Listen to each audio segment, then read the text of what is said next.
back to the Citizen channel. You're all staying safe and well. And another episode of I Didn't Know That. And we're going to have a look at this one today. We're going to look at the Spurs programme, the hard copy of the game, of course. So we're going to have a look at any facts and oddities dotted about this that we didn't know. It's a very good programme, actually, guys. £4 for 84 pages. It is available from reachsportshop.com, the guys who do the City programme as well.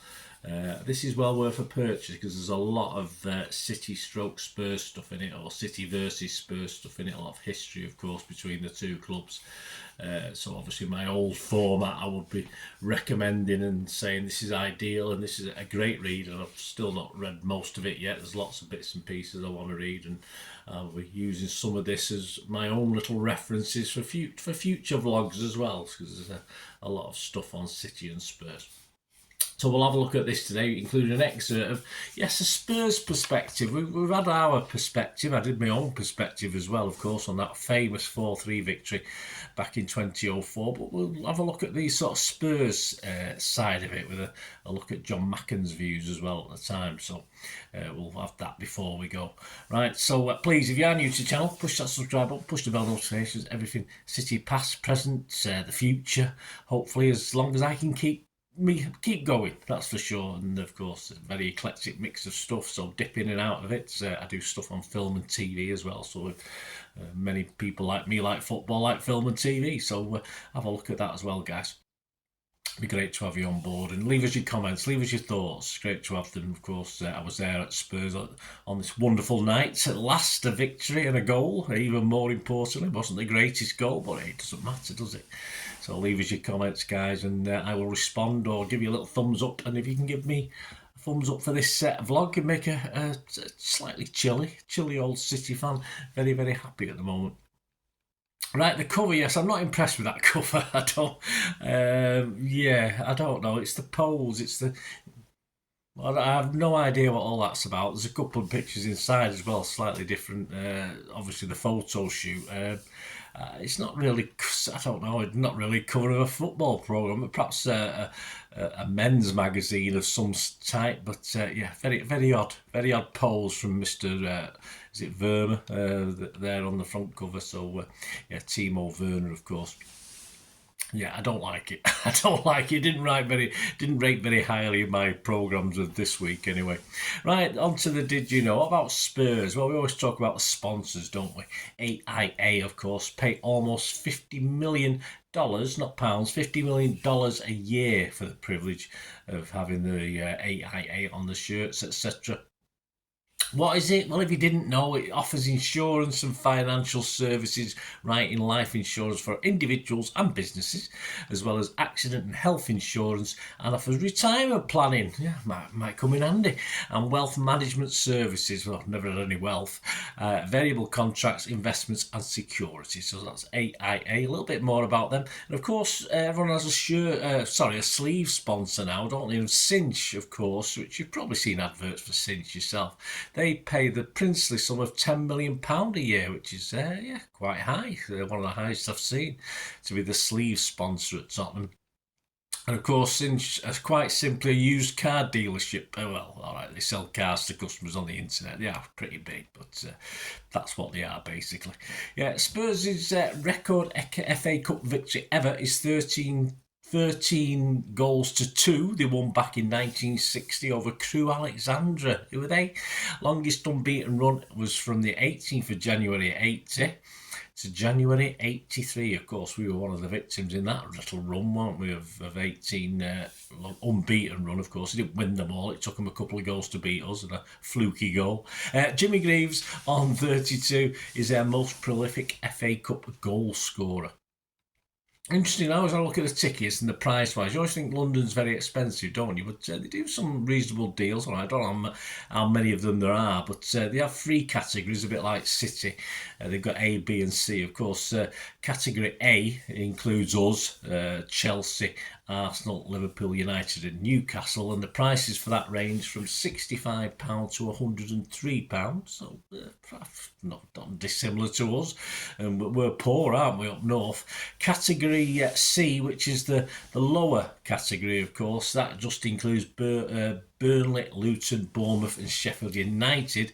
They range from £37 the cheapest to £80, and of course all the other teams come under category B, which range from £48 to £95. So some interesting prices there. Eric Dyer, you've probably heard of that guy. He left Spurs, of course, to join Bayern Munich quite recently. After 9.5 years at Spurs, he made 365 appearances, one of 8 Spurs players in history to make over 50 European appearances. He marked his debut in 2014 with a goal in the very last minute in an Upton Park London derby to win the game at Upton Park against West Ham. Now that's a dream debut, isn't it? And he had 49 caps for England. Well, he still can get more, of course. He's got a few years left yet. What about City? Well, I was a bit confused, a little bit of an error, I think. I can't figure out where they got this from. All-time most appearances for City they got as David Silva. 436. Well, obviously it's not the FA Cup, 436, but I can only assume it's a Premier League all-time. But all-time covers all-time, guys, not just the Premier League. We did have football before 1992, but yeah, so of course we all know the wonderful, fantastic Mr. Alan Oakes, of course, that knocks that total into a cocked hat, doesn't he? But anyway, a slight boo-boo, I think. Let me know if I've got that wrong, but I'm fairly sure it's, as I say, it's probably all-time Premier League, that, as far as I can see. What do we learn about Spurs and City? Well, it is nice, of course, to feature that 4-3. I used to have a bit of a rant about that. Of course, people don't like putting defeats in their own programmes, and there's a lot of programmes where we play teams, and they always show the victories, they don't show the defeats, and all credit to them for putting this as one of their classic games, although they'd like to forget it, which the header says. Of course, that FA Cup game. We'll have a look at that before we go, of course. We'll have a look at their perspective on that. Also on City and Spurs, we were Spurs' first ever FA Cup opponents as a Football League team. Yes, when they got voted into the Football League, they actually won the FA Cup as an amateur team in 1901, even before us. So they do have a bit of history. But this was the first ever meeting between the two clubs. Was on the 16th of January 1909. So we'd never met before, and it was the first FA Cup meeting for Spurs. And they actually played them at High Road, and even though they were a couple of divisions below us, he actually beat us 4-3 as well, despite City player Tom Holford getting a hat-trick on that day. I'll mention it very quickly. Ricky Villa, sends shivers down City fans of a certain age and ilk, of course. But interesting little bit of information, which I didn't know. I didn't know this. He usually wore the number 5 shirt for Spurs, as he did when scoring, of course. They've got the famous shirt there that he wore when scoring that lucky goal in the replay. We all know about that, don't we? But oddly, due to an error in the first game, he actually wore Steve Perryman's number 6 shirt, which is what Steve Perryman used to wear. What happened actually, when I've not checked the programmes, I'll take his word for it, but the Wembley programme printed them the wrong way around. So they printed 5 and 6, of course, instead of printing Villa and Perryman, they printed it Perryman and Villa. So they did decide between them that they'd stick to what the programme said. So even though they didn't usually wear those numbers, they actually did for the first game. Of course, Ricky Villa had an awful game that first game, and they were very, of course, although Spurs say it was a dour game, I thought it was a brilliant game, and we were very unlucky not to win it. But of course, that's two opinions from two different sides, if you like. But interestingly enough, as I say, they did switch back, of course, and he went back to wearing number 5 for the replay. So it was perhaps a bad omen and a lucky omen, because obviously they got away with the first one, and of course, once he went back to the normal shirts for the replay. So I'm going to check your programmes, guys, see if they've got different numbers in the two programmes, if you've got the original and the replay. As I said, I've got them in the back, but I've not had a look at that, so I'm taking their word for it. Very interesting. But there you go. Shame they didn't keep the shirts for both games. They might have been unlucky, or unluckier, should I say. Image of the day, yes, there's a look back at our meetings in the FA Cup, and there's a great picture of a programme cover for the first FA Cup game between City and Spurs at White Hart Lane on the 18th of February 1922. Even a giant cockerel gets in on the picture, so I do like that sort of cartoony image. I do now with programmes now, so that was great to see. Right, let's go before we go, guys. Let's go on to this. Let's get through this. There's a lot to read through here. The excerpt of the day is onto this 4-3 classic. So this is in the words by a guy called John Rayner.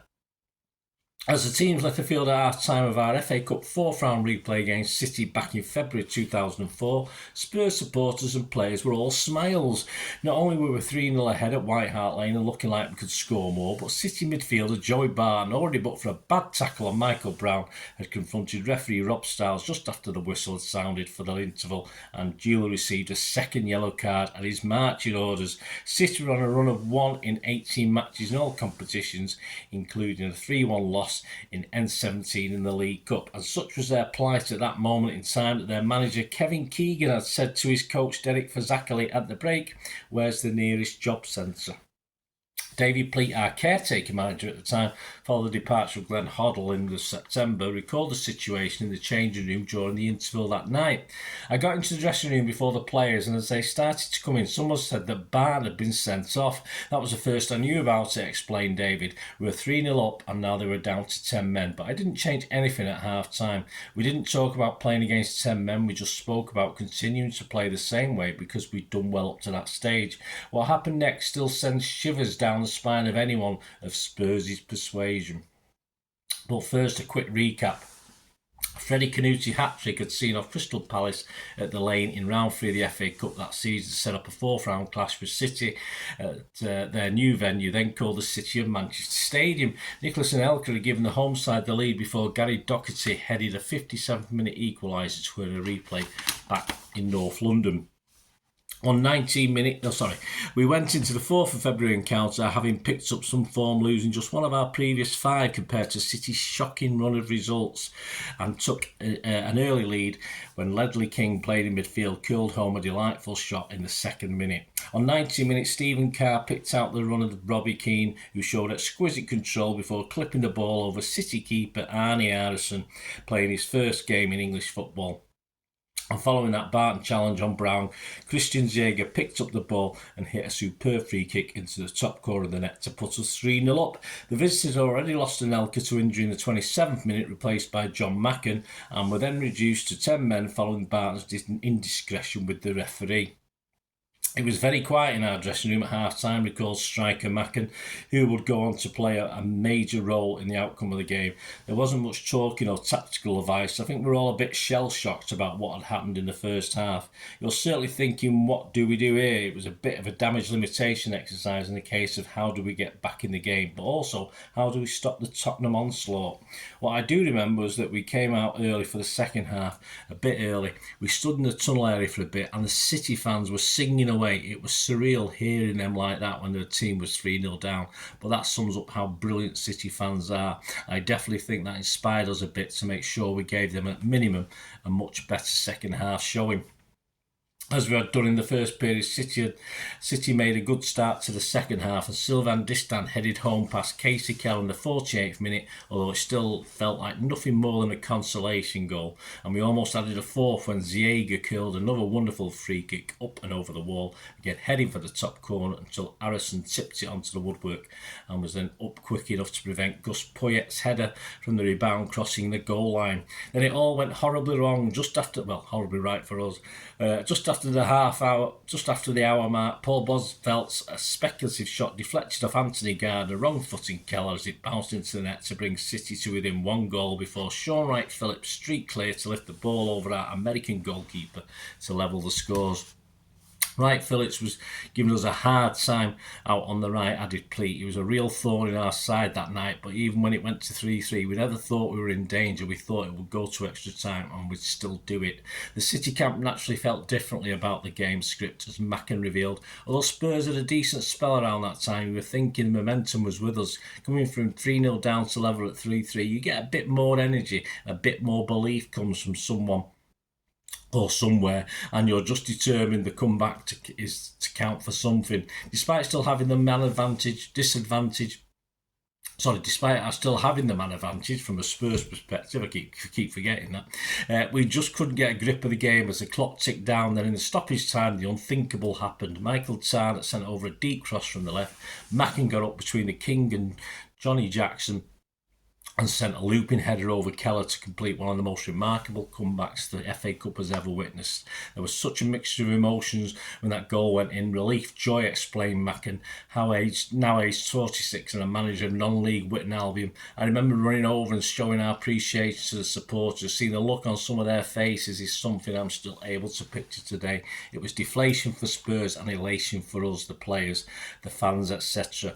It was one of those magic FA Cup moments. As a kid growing up, you dream of moments like that in the FA Cup. Naturally, it was a different story on our side of the coin. Defeat is always tough, but the manner of that defeat was particularly hard to take. It was probably one of the most heartbreaking moments of my career, added Pleat. Yeah, well, I think you've done one or two to us, mate, haven't you? We were just caught in the headlights in that second half. I've never watched the game back since. I didn't know where to put myself afterwards. It was a strange feeling, to be honest. I felt like I didn't have a friend in the world. I went upstairs, I thought be brave, show your face, but everyone had gone by the time I got there, except one man, John Mackin. I remember chatting to John for about an hour. I just felt I'd let everybody down. I didn't play, but I was responsible for that unbelievable result. I felt for everyone at the club, the players, the supporters, the staff. There you go. So, very interesting look at the perspective from a Tottenham point of view there of a fantastic game. So we've had plenty of perspectives on our point of view of it, of course, that memorable game. But I hope you enjoyed that. And please let us know your thoughts and memories of that night if you were there, of course. So hope you enjoyed this little look back. This is a little bit longer than normal, but I thought it was worth reading that little excerpt out for you.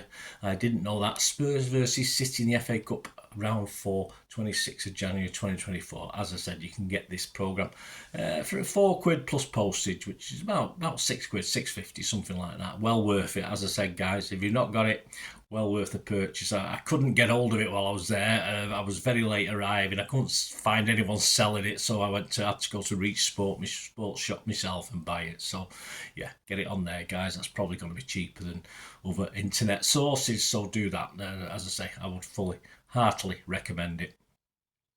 Until we meet again, that's one thing. Don't have, please. Stay safe, Blues. Come on, City. Bye for now.